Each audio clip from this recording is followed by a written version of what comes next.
We are becoming an increasingly egotistic society with our sense of patriotism and nationality drastically decreasing. We are becoming a society of me's, my's, and I's and losing our sense of we, our, and us. According to one study, the percent of people with narcissistic personalities has doubled over the last 30 years. The definition of narcissism is extreme selfishness with a grandiose view of one's own talents and a craving for admiration. Narcissism has plagued all age groups from infants to high schoolers. We increasingly see videos and hear stories of 10-year-olds expecting more and more. About that. Why are you laughing? I want the phone I've been waiting for.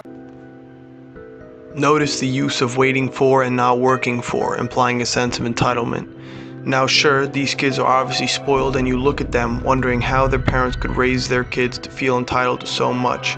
Or you might say that those are the tendencies of a young child and they'll grow out of it.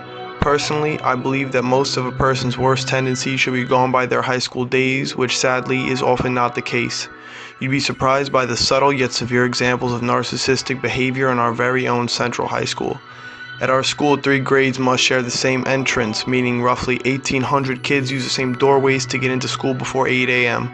This also means that there are systems in place to make this process go as expeditiously as possible. Systems such as lines.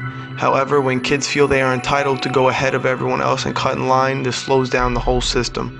I was deeply curious as to what made these kids feel like they were above everyone else. This brings us to the causes of narcissism and self-entitlement. Through my research of this topic, I found a few recurring themes that seem to be associated with the rise in narcissism.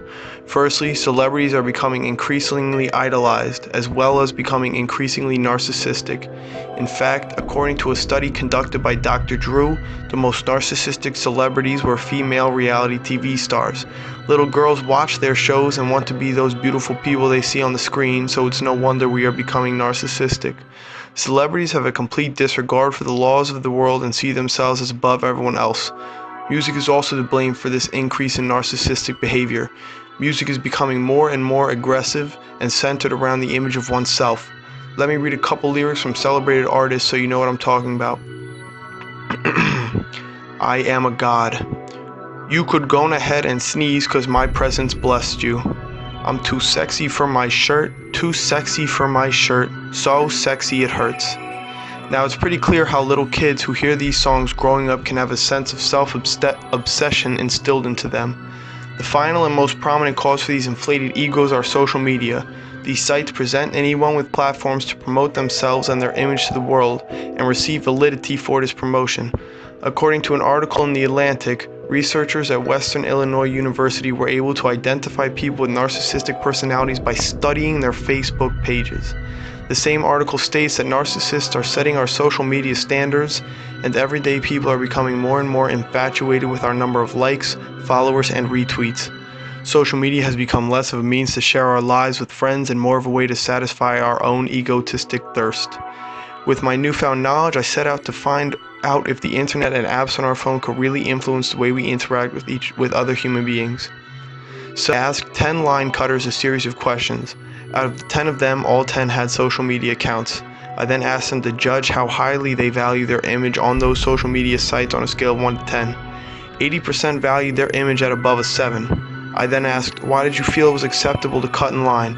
My answers varied from, because I'm an effing boss, to, I didn't feel like waiting. It seemed to me that there was a direct correlation with the value of one's image on social media to the disregard of the lives of others. It's truly sad that so many people go through their day without a care in the world to how their actions affect the lives of others. But don't give up, because it may not be too late to bring society back to a status of caring about one another. The first step will be to look at yourself and your actions.